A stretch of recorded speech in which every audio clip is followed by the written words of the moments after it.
Welcome tonight to the Open Space Land Acquisition and Farmland Preservation Committee special meeting, Thursday, December 2nd at 6 o'clock. And I'd like to call the order, and having done that, do I have a motion to approve the last minutes? You have a motion to approve the minutes from September 28th. I'll second. Any Comment? yes? Just, Discussion? my name is not EY, it's just Y, the listing of the names. All right. Where? On the list, it's not in the Oh. minutes, but it's on the. Oh, yeah, 'cause it's on not in the minutes, front right. agenda, so It's I on don't know the- when we Oh, would make whoa, that whoa, comment. All right. Changing the meeting agenda heading. That's not in the minutes. Okay. Correct. All right. All right. All in favor or approve? Aye. Okay. Minutes pass. And now we have the normal set-aside time for public comment. And I'm just looking to see if we have any members from the public, not scheduled to speak, but public that want to speak for 2 minutes at the podium. I think we're all good there, so, all right. And item 4 on the agenda is the Streska Farm property, the main purpose for tonight's special meeting, which is the Yukon Land Use Plan. So maybe with an introduction from Professor Peter Minuti. Thank you, sir. Should I use the mic? That'd be great. Just maybe you want to state your name and credentials again and Okay, what you're sure. doing. And Yep, I'm Associate Professor Peter Minuti from the University of Connecticut. I've been there for 25 years. I'm accompanied by Natalie Gray Minuti with a degree in architecture, and she's also been teaching at UConn for 25 years. So we have a very complex relationship. That we're co-workers at UConn, and we're wed. So when Ray contacted me and I looked at the project, I was quite excited. I applaud you for saving this land, this farmland. I teach a class at UConn, and the premise of the class is to understand the vernacular landscape in the United States. And one of the assignments is the students have to find a development that's named in memory of what was removed to build the housing development or the mall. West Farms Mall used to be a farm, West Farms Farm. So this is going to be a happy story that this will stay a farm. So we're very excited, the mission of working on this with you. I head up a group. It's the Community Research and Design Collaborative out of UConn. It's the only group that does actual physical land use plans for our clients. And we like to get cutting-edge technology out to the public as part of our mission at UConn. So we're very excited about working on this project. What we'd like from you, if possible, is all the ideas you have at this time. Size of things, the vision you have for the property, anything that you could give us, or even contacts of other people, that will give us a point of departure and a basis to start our work. We produce a lot of product. It could be a physical model or graphics, whatever works the best.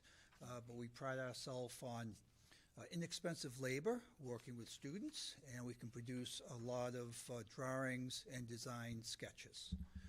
We work in a kind of reiterative process that we bring things to you. I assume this is the committee would be interfacing with Ray as the main contact person.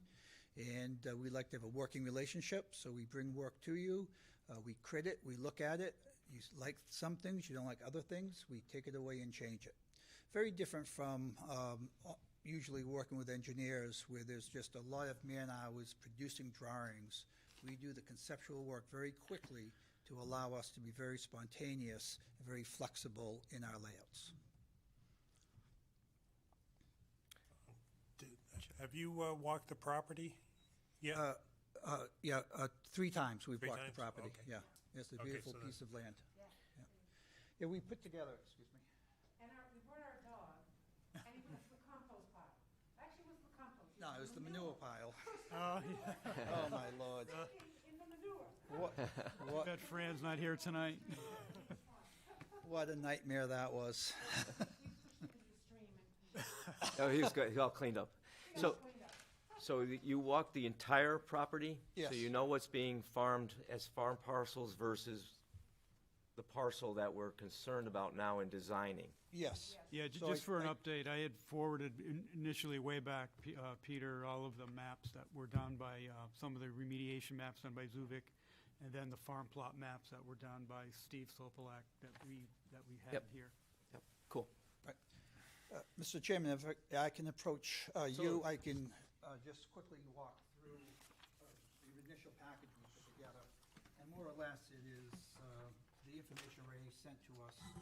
So this is the agenda, this was the background information from Ray. This is some information on our team, the Community Research and Design Collaborative. This is just some of the background of some of the work I've done, including the Nathan Hill Homestead, worked on there for about two years, a new visitor center. So I like working on New England imagery and vernacular. What we feel our role is on this project, facilitate conversation, creating of alternatives. These are the maps that were given to us,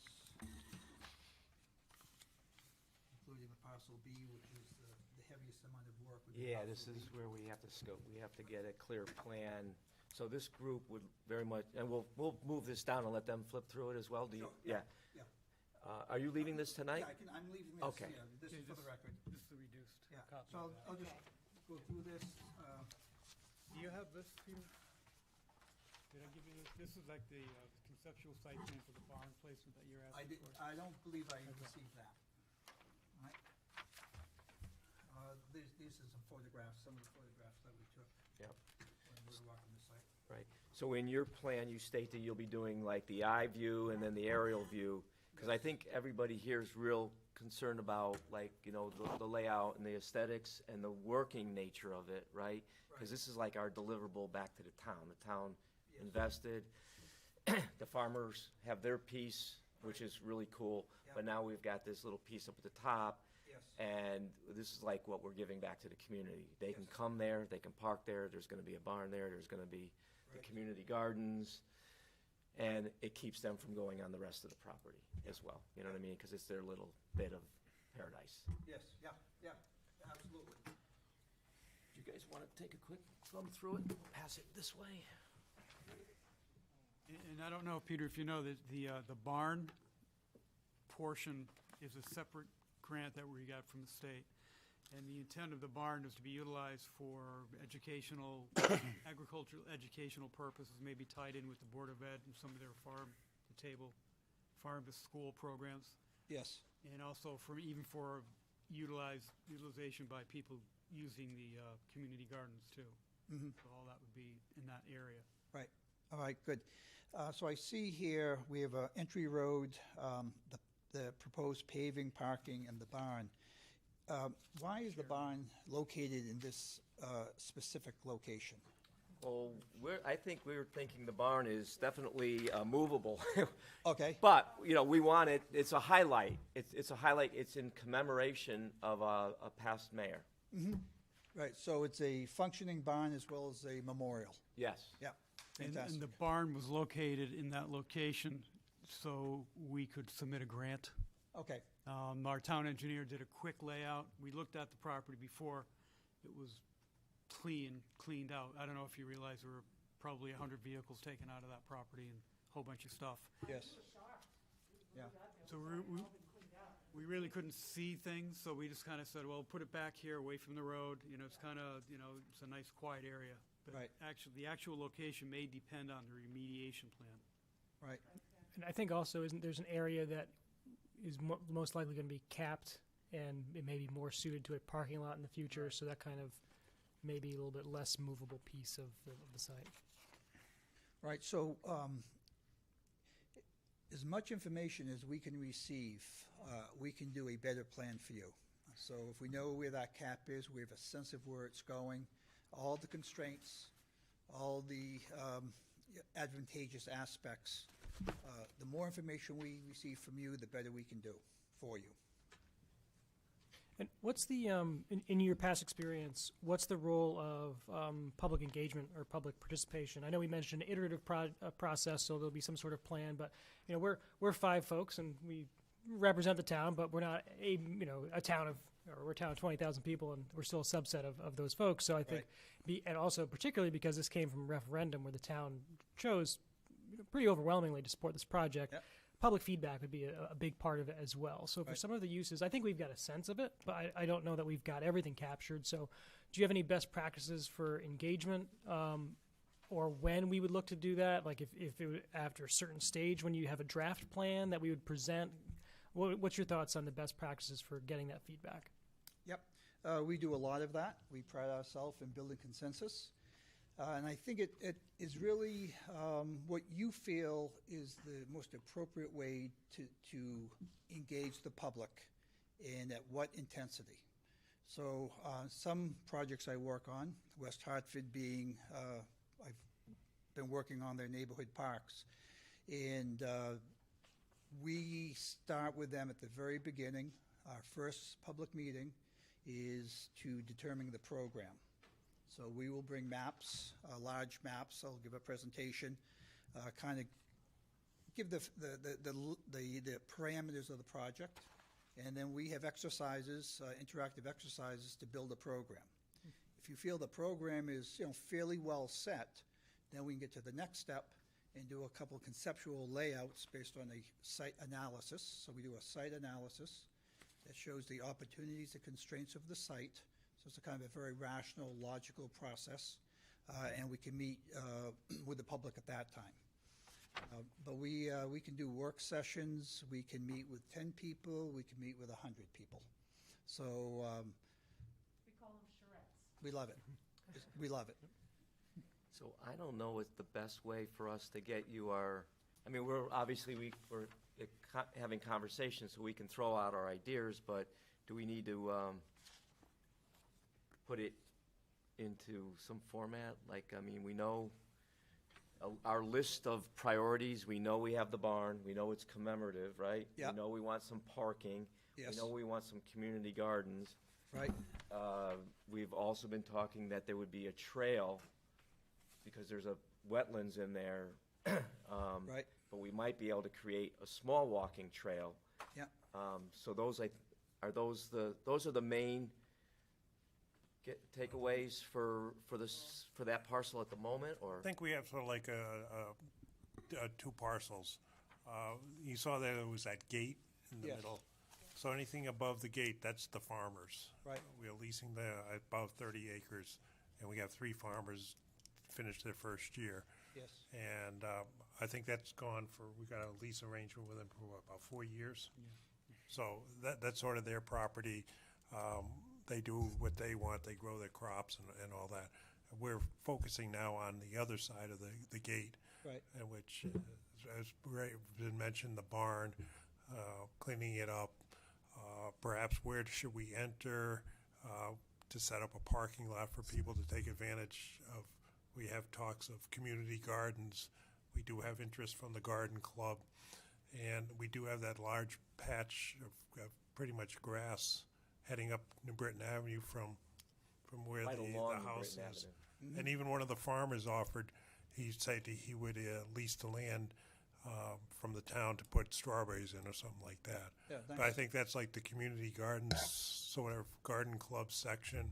Right. Then, have you ever heard of the chimney sweep? No. Someone wanted us to put up what's it, like a 10-foot pole, Yeah, 2 poles, so that chimney sweeps can come and live in or hydrate, because there's not as many dead tree trunks that they live in.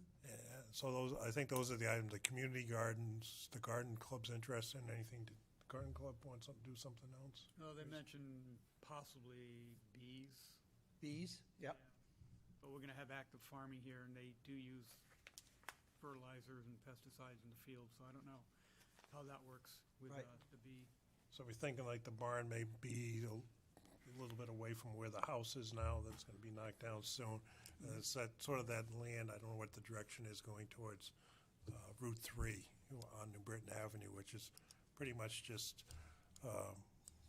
grass growing, very little maintenance done to that.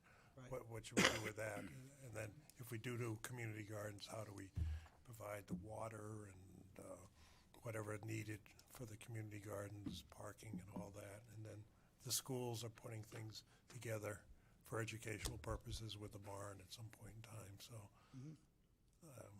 And in general cleanup, I mean, you've noticed like along the street, there's a lot of overgrown trees, and so we need to selectively clear and Right. clean that up so it's a good, viewscape. Yeah, I think everybody would like the perimeter Right, fencing cleared so they can see in and see what's going on. Yeah. So right now, further down New Road, as you're looking at it, the right-hand side, you get far enough down, you can see the farmed fields, and they're aesthetically pleasing, yeah, right? yeah, Compared to what was there. sure, But you come back up to New Britain Avenue in that corner, and now it's all ingrown, and Right. all you can see is a house sticking out that needs Right. to come down. The and understory. You can't see in. right, And there's a lot more land in there than you really realize, too. you know. yes, yep, As well as the wooded area to the south, that along New Road, and then that area can't be farmed, so that's a good area for trails to be wandering through there. There's a little clearing also in that wooded area that might be a nice picnic area for the public. Yeah, it's a while through here, and there's a little field down there. There are some wetlands also watering through that wooded area. That's one of the challenges that I think, or the opportunities that we're presented by. We know there are people at the public. We've already seen people, post on Facebook, where they shouldn't have been going. But we know people are going to access the site. It's a big parcel. We can't necessarily plan on people knowing where all the boundaries are. So some of that can be done through signage. But others, where do we have concentrated planned spaces for the public to interact in these places that wouldn't come into conflict with the agricultural activities going on at the same time? Well, there's a natural, pretty good stream running that cuts it off. It literally is the perfect boundary, because you'd take some risk if you tried to jump across that. So generally speaking, the public could come into the barn and want to go to the planting fields, and if the gate there's a gate there now on the run road that goes up there, but otherwise it's a pretty big ravine, wet. So it's pretty good natural barrier, but do we need to do anything extra there? But on the other side to that, too, I totally agree between the two parcels, but at the back in that woodlot area, and then also on Rhodes Road, there's some other areas where you can access the site. Access points that they could just walk in, yeah. Yeah. So if there was an area, maybe a little picnic area where people sat down, then they wouldn't necessarily go anywhere else. Or, you just plant some sort of barrier so it's not as welcoming as a spot, and directing them back towards where they should be. This picnic area, you're talking on by parcel B, New Road, New Britain Avenue, or further down? I think that it depends on what we'd want to do. But there are other ways that people can walk onto the site.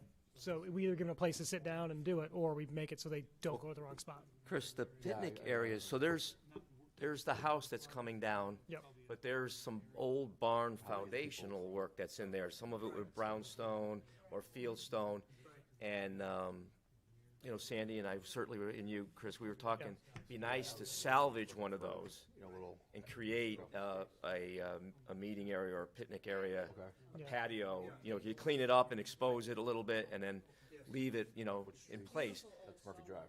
But certainly some of the other foundations have to come out of there, because you can't have people falling off, Yeah. Well, and we're also looking at like an 80. No silence. Oh, yeah. There's no. No. Fran knew what that was. Is that a cistern? Yeah. Is it a cistern, maybe?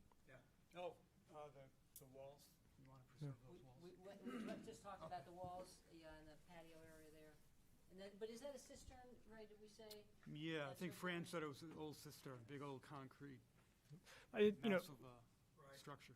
we also have. I mean, it's a very large site, so I think most of the activity will be in that area. But it is, it's abutting this neighborhood in the back there too. So potentially people might try to enter it from there. Farmers have come in this way, so Yeah.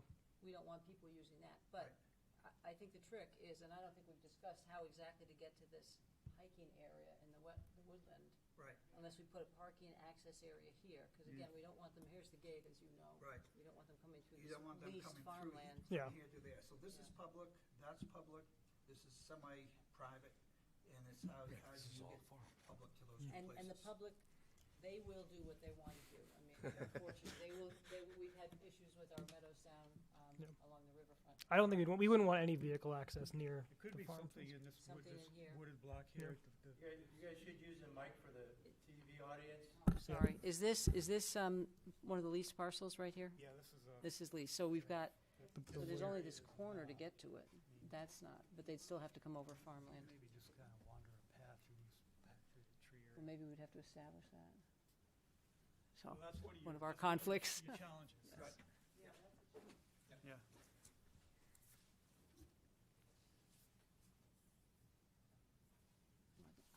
There should be an entrance on New Road where they were going to put up a gate, but I don't think they ever got around to doing it.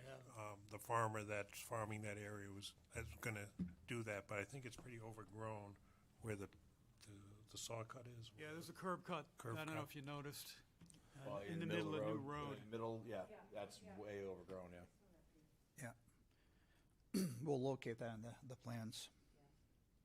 And then there's a gate up by Rhodes, up in that right-hand corner up in here. And that's already in place. And then we have a number of cement blocks trying to prevent motor vehicles from going out there. And I think we've only had one vehicle that Made went out it on. through. Are the farmers gonna use that gate though? Yes. They're gonna use that gate. Yep.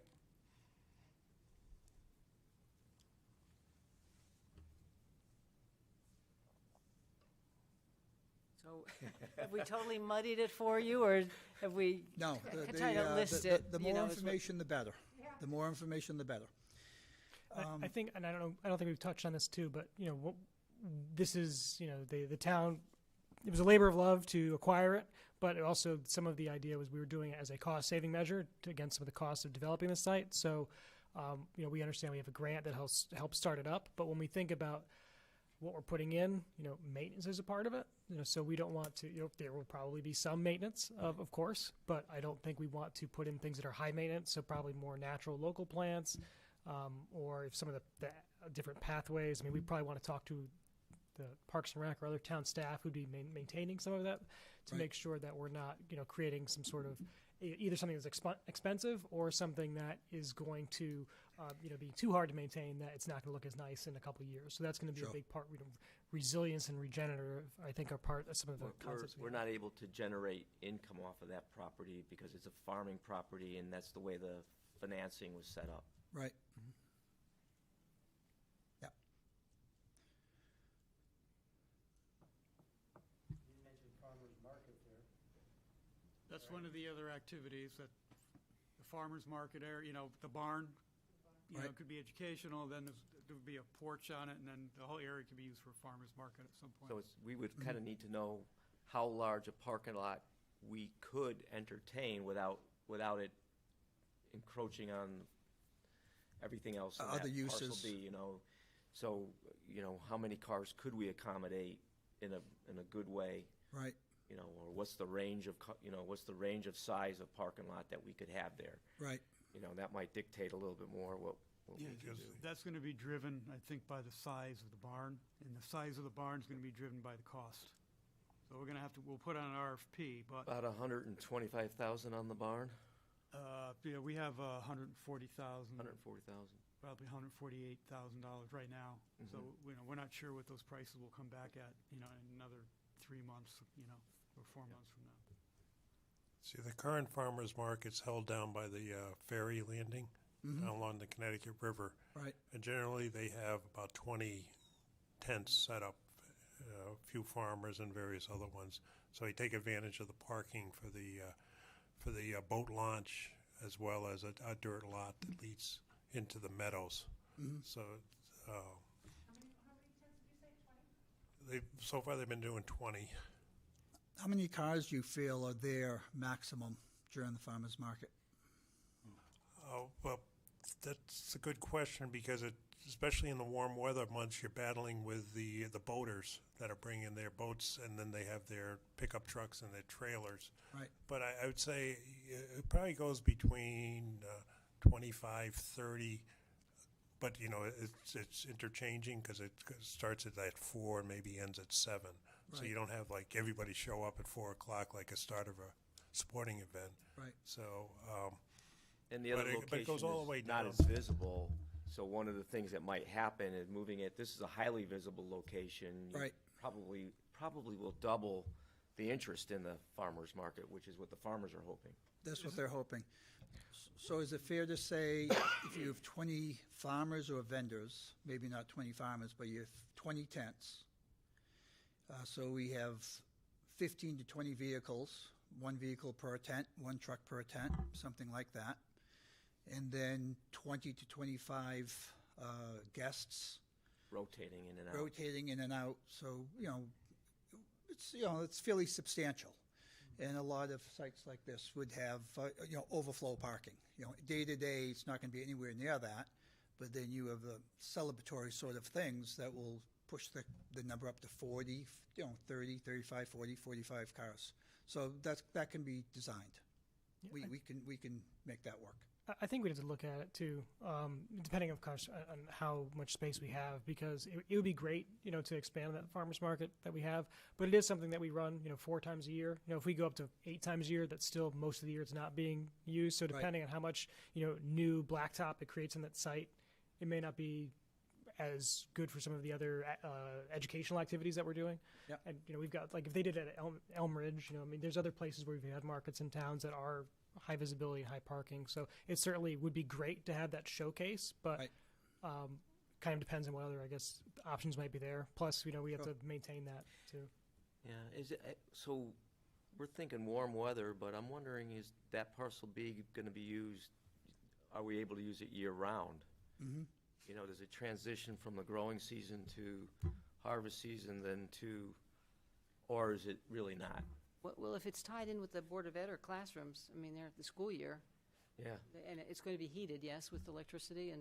Well, you barn? think- Yeah, the barns. There's a cost for electricity, but there's not a cost for heating or lighting, for HVAC yet. So is it something we don't want to use 12 months a year? I Or think do we want to use it during school year? the long-term, periods? the mid-long-term plan, I think, would be to try to use it year-round if the town could afford to do that. But initially, I think it would just be, the warmer weather, up to the fall maybe, September, and then pick it up again in the spring before school's out, and then during the summer. Well, for the whole site, though, potentially people, for areas that were passive recreation, people could go there. 12 months. Yeah, I would think. Yeah. Yeah. It's just the barn, because you need special access to get into the barn anyways, right? But Ray, Possible to park on the road? It's a big, long, the visibility is phenomenal, New Britain Avenue or New Road? new road, parallel parking on one side Yeah. along the street, and, you're gonna have traffic control anyways, probably. I If don't you're know. gonna do it, it's gonna be New Road. New Britain Avenue would be Yeah. a logistical nightmare, but Ju- New Road, Just an idea that it's a maybe, possibility. a possibility to look at. Instead of building more blacktop like Chris had said, use the. well, I other think that's maybe no blacktop at all, because you've got runoff. If you Right. have it all of a good crushed stone, then Right. but then you're saying stay out of there probably in the winter, Mhm. when it gets messy. Right. Or rainy, but otherwise, so you might not have any blacktop in there at all, other than the pad where the barn goes on, enough. I don't know. The barn would probably have to be ADA. Yeah, Yeah. ADA compliant, so. I would hope we try to get mostly pervious surfaces, try to have as little impervious as possible. Yes, yep. Yeah, I would agree with that.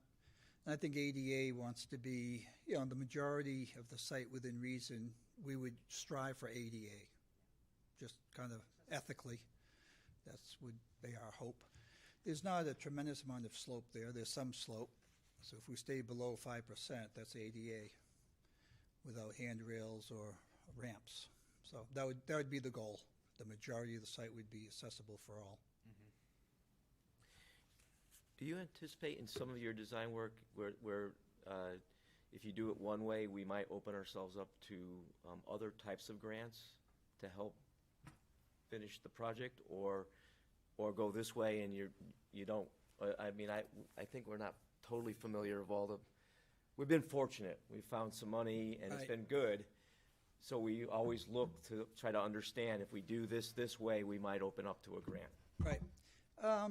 It's not priority when I do a plan to do it based on grants. Yep. But I'm aware of grants, so I'll bring them to your attention.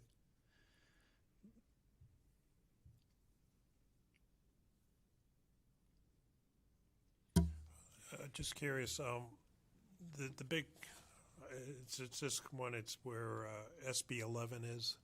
It's the big wooded area. Yes. Do you have any ideas what could be used to add? Is that where the trails would be good to be put in? And then if we do have trails there, that's where Ray's parking on the street may come into play. Yes. But do you see any uses? That's the wetlands, Ray? Yeah, it's wooded in some wetland areas. That would be the perfect area. And also that little Then field there. how to do a walking trail? I guess it would have to be a circular one that ends where it begins, type of thing. Right, yeah, we'll lay out some trails Yep. and make sure people are comfortable with how we lay those out. Okay, and just be We'll do aware, We'll do the conceptual farmers like to grading. make sure that people aren't Just gonna be- walking on their property, Yeah. on their Yep. crops. Yep, Well, there's a time when you don't want to be walking there if they're putting down the stronger fertilizer. Want to get them angry, they'll put it Yeah, down or, more often. or, pesticides, I think. They're licensed to use, these farmers are big farmers. They're Yep. farming in the Connecticut River meadows, and they are licensed for the complete line of pesticides. right, I saw the signs out there when we were walking. So there definitely would be time when you wouldn't want to allow people to subject themselves to that if the trails were in that situation, so. Right. So there was a lot more to laying this out than we thought, so. Big piece of property. How about bicycle parking, bicycle racks? Yes. Bike rack, right? Sure. Although we don't want trail bikes through here, do we? Well, we have what about the bikes like at Dividend? They're a version of trail bikes, they're not motorized. Yeah, that's what I mean, like You mean motorized bikes? not motorized. No, but Mountain bike. mountain biking, yeah. Well, I think the idea would be people would take their bikes to the park and then walk. I mean, I don't think we'd be setting up specific bike trails for this, although maybe in the wooded part in the back, I don't know, but it depends on how, Depends on the topography. I think yeah. I don't know who wants to take their mountain bike. biking, I think we might be running out of room. Right, Yeah. right. Yeah, But I don't People know. would take their that'd bike be to my the park. It's a little bit small for mountain biking. Yeah, Yeah, and flat. yeah. So we're going back and forth with a lot of ideas and ideas that folks have offered and brought to the table. Yeah. But based on the conceptual planning, would you actually have ideas coming back to us potentially on what the site can be used for? Yes. Obviously, we're throwing, almost sounds like a one-way street of saying, there's No. a bunch of stuff we're thinking that can happen, but in reverse, would you, part of the plan say, Absolutely. here's everything that we, Right. would Yeah, be possible? We'll tell Natalie's a great note taker. We'll take all your ideas, have a matrix. We will test all the ideas that you're talking about, 2 or 3 different ways of doing things. And I'm sure we'll have our own ideas on some uses that you may not have thought of. So, yeah. So we like to know what you're thinking, and we'll give you our expert opinion on if it's appropriate or not, or in which way it is. Our clients are usually very satisfied with what we do. One of the things I think we had spoken about was the community garden aspect, but we're really looking at, that's a huge chunk, especially when you're down there. It seems, I guess when I think of community garden, I think of a series of, 50 raised beds or something like that. But Right. not sure what your expertise is with the community garden, and if maybe there's an opportunity, because at a certain point we would need to grow the list of the group of people who would participate in that type of thing. Right. So trying to ways that we could engage other parts of the community, people who I know I've spoken to Councilor Greenspan, who's not part of this committee, but he's shared with me the ideas of people who live in apartments and who don't have access to a yard to plant things in. Right. Trying to think of how do we engage those folks to participate in this, and then also, is there something else where maybe the town should plant either like fruiting trees or make like things that people would forage for. That would be around there. That might help for people who might not have time to tend their own garden plot, they could still take advantage of some of that. It might be an interesting way of making it an educational space, but also a space that opens up to the rest of the town as well, brings some new people in and gets them interested. Maybe because the idea of tending a full community garden bed is a little intimidating, or they don't have the means or ability. I think So it's- our gardening community in town has already shown us what a community garden set of rules looks like, to govern the gardening community. Sure. But we are a CT Sustainable member, so we initiated that this past year. Right. Just so you're aware, we are we're already moving down that path. So Yeah, good. You have a current community garden, is that what you're saying? we do have some community gardens, don't we? Where are they located? No, I don't think so. We were thinking of starting some community gardens up, but then they decided to put the Mosier School in. I think the closest thing to community gardens are the ones behind the Kennedy House over here, Human Services, that's put up by Youth Services. And it's That's what maybe I was half a thinking, dozen. because that's working. That's But that's producing. more driven by the youth service group, and they have kids that participate in that. And I think maybe a Boy Scout did a project for a compost pile back there, but I think that's the only ones we had. We were thinking of expanding it down by Mosier. We even had MDC put water down there for the gardeners, but then we built a school. Hey, That is a food pantry garden, though. It's not a community garden, because the focus is to grow food for the food pantry, so the community is allowed there. Congregational church also is involved in helping with that.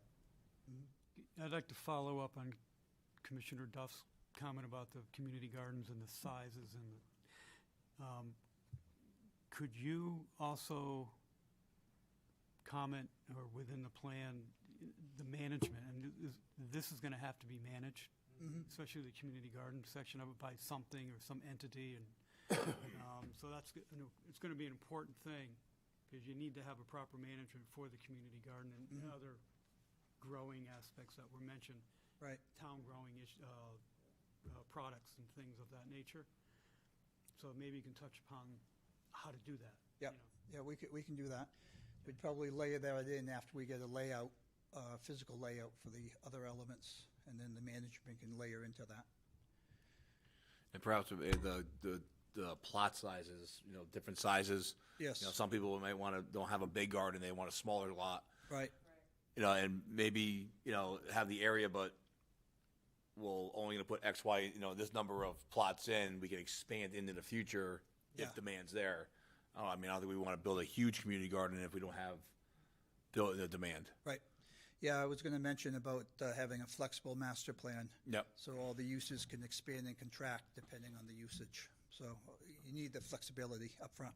And I think that farmer that offered to work that one field right along the stretch, right along New Britain Avenue, was thinking that might be a pick your own, which was kind of a neat concept. He would Right. grow it, but then you come and buy a basket and walk through and pick your strawberries, Yes. which would be very cool if that came to be. So then, with the pick your own idea, would you have to mesh the parking for that with the potential farmer's market parking? I mean, would be utilizing one parking area for both, so we should keep that in Also mind. logistics, how far are they gonna walk?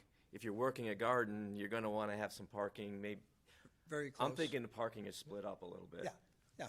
There's going to be some parking so you can get close to your garden, and everybody else has got a bigger main parking lot, I guess. I don't.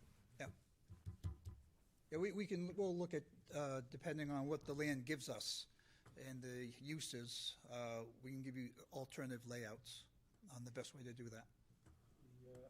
Maybe the barn could be used for catchment for rain barrels as well, Yep. Yep. irrigation.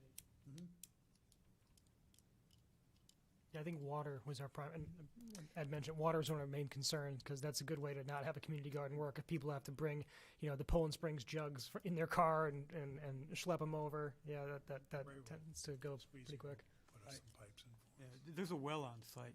Is it well on site?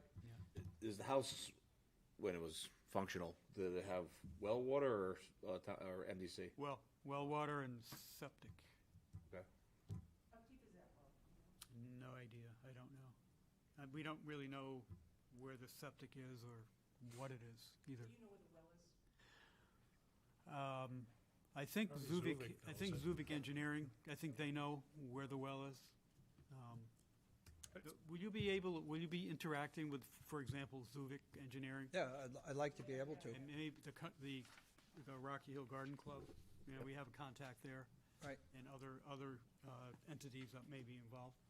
Right. I mean, So we'll have if you to get wanna together a you can let list. me know, and I can try to coordinate that Chimney Swift. with you. Sure. Was the water tested? No. It's also, It'll have to be tested, Yeah, if we're gonna, do anything for public use. it's pretty far away from where the gardens, well, I mean, it's hundreds of feet, right, from where the gardens would wind up being too, I think? Yes. yeah, but I'm saying if we're thinking about using that water Just pump, yeah, just. for the water. gardens, we gotta make sure that the water is, So, yeah, I think the well is to the opposite side of the house, just off the house, from where the community gardens are. They're on the other side of the house, stretching out. So definitely several hundred We have to feet go like, from the well to Community garden. the garden. and have enough for people to pump a hose for an hour. Just, Maybe use some solar involved? Probably down the road, but initially we have to, for the actual construction of the barn, that's gotta be done first. And then if possible, maybe there'd be money in the future to put panels on the barn. I don't know. I mean, it's a possibility. like a So phase we're- 2. Yeah, so we're also thinking like, phase two, I mean, there's a phase one, but this is like at least 2 years to get where we want, kind of want to think we're going to be. Yep.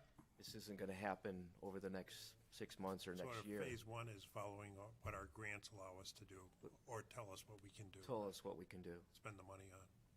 And then when we get away from that, if there's solar money available on it, we can generate electricity on the roof if the angle's right and so on, because a lot of these guys can analyze it from Google Sky, is that what it is?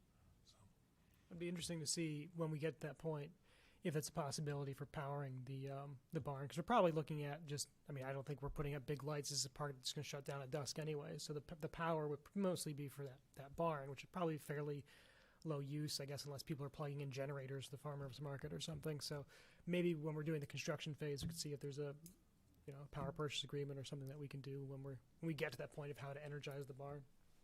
Yeah, I mean, the land on parcel B is sloping to the south, and the way the barn's laid out right now is almost due south. So it looks like a natural for solar panels. Yeah, we did that on purpose. The orientation of the barn then is already the way it should be? It's very close. Move it about 15 degrees. For the game. Turn it 15, 20 degrees. Perfect. Great minds. Sunbathing would be one of the just to go activities. back to the farmer's market, generally we have 2 or 3 farmers at it, and then the other ones relate to various business from the sweets, cakes, jams, pies, even chips, and so on.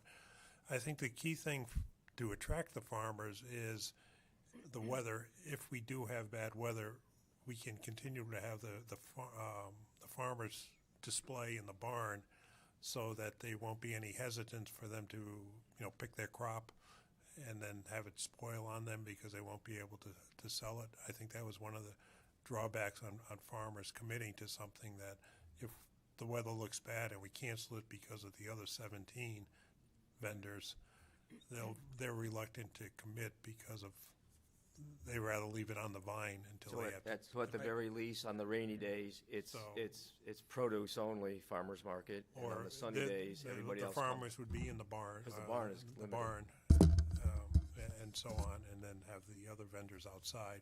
They all have tents and so on, but it has to be like a nasty weather, and then we call it off. Right. Or if we don't do it, and then they say, well, we're not coming because we didn't pick any crop to sell. So, Right. so that would be something we noticed. Right, good, thank you. We would in the list of people that we're getting, in the contact list should definitely be the 3 farmers who are working the site as well to get their input. I would say if that's not already part of the plan. Right. But we have a farmer that's on this committee. That would be probably helpful. And then Good. and Lisa Gilbert. And then if you can get a hold of Fairweather Acres, they're pretty multi-town and so on. But Fran would probably be the best contact who would have been here tonight if he wasn't. Yeah, he could spread the word to the other two. Well, Right. Good, Be the liaison. Good. good word, Ray, spread. You're not considering like a farm stand there, though, right? No. No. No, it's when we have a farmer's market so that it's pretty much 100% going to happen for the farmers, so that they'll pick their crop and show up, and then people can come. But you may not be able to buy, that apple pie or some of the other things that are usually displayed. Get a chiropractic adjustment. You can't do that if it's raining, right? And then hopefully promote, because we got farmers right across the river in Glastonbury that we could try to attract if the fair is, and so on. And I think we do get one from Cromwell, and we get a couple from Rocky Hill.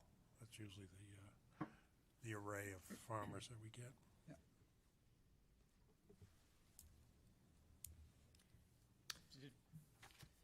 Any other questions from the No. committee? The only other note that I have would be, I know we're in the planning stage now, but once we get some of those deliverables, it would be even perhaps some of this, it'd be very cool to have it as a page in the town site so people can keep an eye on it, of what's going on. And maybe share their ideas if they have them, but mostly just so we can get information out there.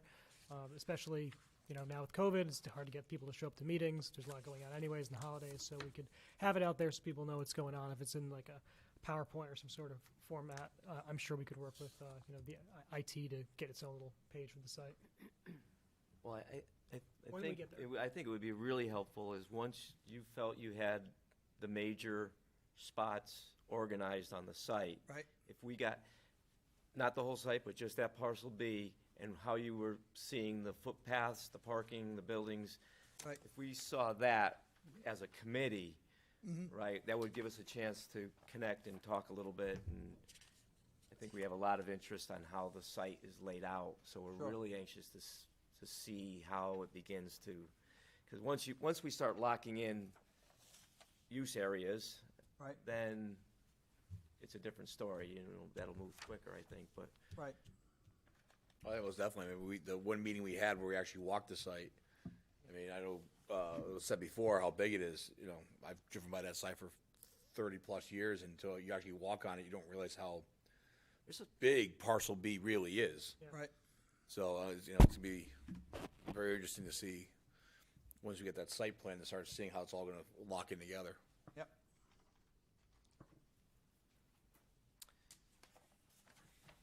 great. Any other questions for us? No, I think that's it. Ray's our main contact, so we can give you a list of things we would like to get as far as drawings beyond what we already have, contacts, so we'll get all that beginning. Okay.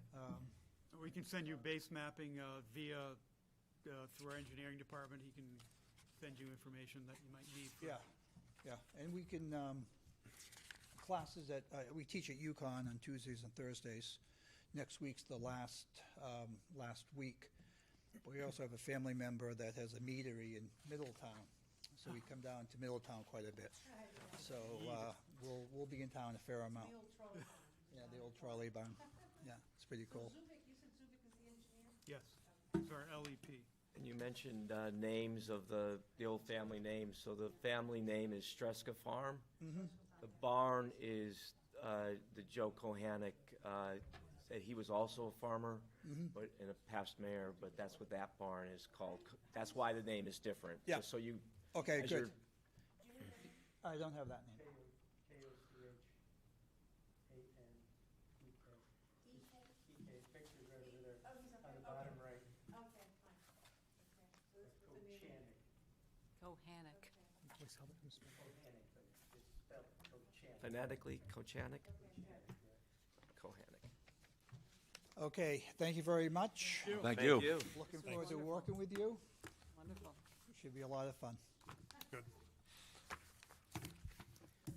Anybody want some maps? I made prints. You want to take them home with you? Okay. I would. Put it on my fridge.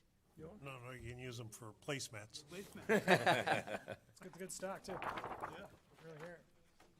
We paid for it, we might as well use it, right? Thank you. Anybody else want a map? Peter, Thank you. thank you. Any other map takers? All right, we're down there. John wants one.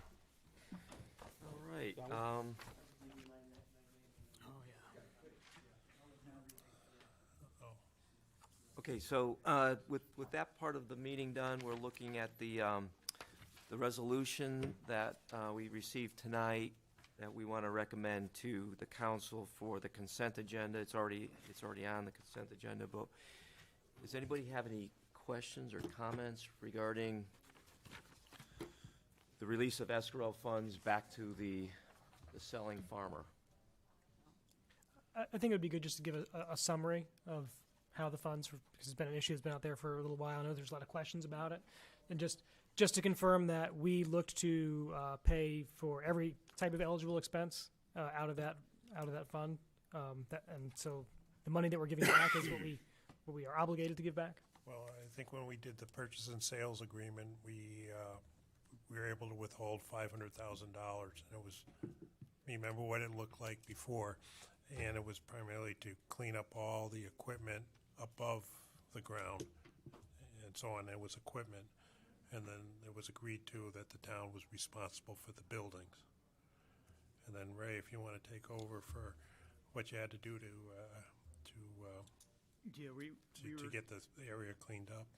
you know, the equipment, vehicles, parts thereof, trash, debris, appliance, everything that was above the ground had to be removed.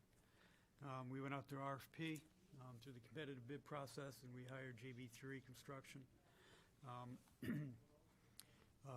The first phase of that bid was completed, and then, as you all know, once you get onto that site, there are many things you don't really see. So we had to amend that RFP for some additional work for JV3 to continue to finish what you have out there, because every time they would remove something from the ground, other things would surface. So they couldn't really scrape, because once they scraped, things started to pop up, just like when you plow a field with rocks. That's kind of how it was. So it took a while for that to happen, but JV3 did, in my opinion, did a fantastic job cleaning out that property. And we went out to do a final inspection. I went out with Bob Alvarado and Steve Sopelak. Did a final inspection, and it was clean to a point where you see it today. So at that point, we had to release funds. JV took away debris that the farmers came across when they were getting their land. And so they had a pile of stuff there that they took away from as well. So also by leasing to the farmers, we got like 30 acres cleaned up by them with the benefit of being able to grow some crops. So the JV3 did more than what we asked for in the RFP. And as you can see, it looks pretty good if we can get control of the And the they were vegetation. cost effective. We just have to get control of that vegetation now that we don't have any equipment there suppressing it. Best time to remove that vegetation is now, before it grows back. So I think the agreement is when the property is cleaned up, we have a few weeks before we need to return the money. So I think at this time it's appropriate. We think that's after the three amigos did their inspection. We think we've cleaned it up as according to the sales contract, and we need to return the money to the seller. We're comfortable there's no other hidden items. I wouldn't go that far. Okay. That would have been my question. Nothing else is going to pop up Probably will, because that we could have used some once funds Zuvik, for? no, Okay. it's nothing subsurface can be touched with that money. But now the rest of that kind of goes into the other grant, the 800,000. Yeah, the remediation. So a different pot of funds for this next step. The house, Yep. the soil, Yep. site plan. Any other questions on? So this goes to council on the, on their consent agenda. And moving on, we have the 2022 schedule of meetings. You need to make a motion. Do you need a motion? Okay. I need a motion then to send this to the consent agenda as drafted. Make a motion to send the release of escrow funds to the consent agenda for town council. I'll second. Any comments? All in favor? Aye. Okay. That passes and goes to consent agenda. And then item 5, the 2022 schedule of meetings. Any questions on that? Yeah, I just think it's the general Tuesday Fourth meeting, Tu- except for the one Fourth in Tuesday? except the one in February because of the President Day holiday. And usually the council moves to the Tuesday, and then usually if and then public safety. So usually we don't touch Wednesday because that's usually planning and zoning board of appeals. So that's why it just moved to Thursday, because that's usually open. We can do it either. What time do we go? We're still going to meet at 6. Okay. So that's the only reason, because of the And- President's holiday. we moved it And to 6 Thursday. PM is still good with everybody? Chris? Yeah. Guys? All right. Do you need a motion on that? Yeah, the committee just And approved motion it to tonight, and we'll accept submit the- it to the town clerk. The meeting dates. I can make a motion to accept the land acquisition and farmland meeting dates for 2022 schedule. I'll second. Second. Any discussion, further discussion? Okay, all in favor? Aye. That passes unanimously. Do I have a motion to adjourn? I just have a question, sorry. Adjournment on the Where are we with the house being taken down? We are waiting to finish up with the documentation for the grant between the state and the town. We owed them some items, which I got all but one left. Town attorney's drafting up an incumbency certificate agreement, which is required by the attorney for the state. Once that gets to them, to the state signs off, it comes back to us, John signs it, then we mail it back to the state, and then we're ready to go. So we've been doing that back and forth for probably a couple of months now. So, So originally, there was a notion that we might get it in October, but that would have been with us spending our own dime. Gotcha. Then when the grant came into play, we played by their rules. Absolutely. Played by their rules, and so it needed some more time, yeah. Start looking at a few more months probably before we see anything. Yeah, well, weather permitting. Yeah. yeah, That was gonna be my question, because like it waited because the weather was bad, or that was one, we had delays last year because the weather was bad in the wintertime. So are we already past the window, or we think it's gonna come down, and we're looking at spring now? Or I don't know. I don't think so. This is a structure. I mean, for the house. And let me, Zubik will make that determination. It depends on the weather. Maybe they can do it in the winter. Maybe I'm not sure how that would work with. They have to abate the lead and a little bit of the asbestos. So so there is a hazard inside, like there's a lot of lead, and so once it's signed to Zubik to remove, or whoever, if it's not Zubik, That is yeah, it's going to be Zubik. Once they're cleared to go ahead, and nobody's going through it now. Nobody will go through it. It's theirs to take. Yep. The exterior, the interior, and all the belongings. So there's no open house or any ability to go through that, and it is a hazard. So we can't do anything before we get the grant money. It's not reimbursable. Once we get the grant approved, Zubik will do an RFP for contractor, abatement and/or demolition combined. It depends on how they come in, and they'll manage that process for us. Does that grant money cover the foundations too? Yeah. For the barns and the house? Everything's coming out either under the demolition for the house or through the soil remediation. That property's going to be scraped, and structures are coming out, foundations are coming out. because we are removing the naturally and otherwise occurring arsenic. That was my own question, thank you. Motion to adjourn? I can make a motion to adjourn. second. Second. All in favor? Night.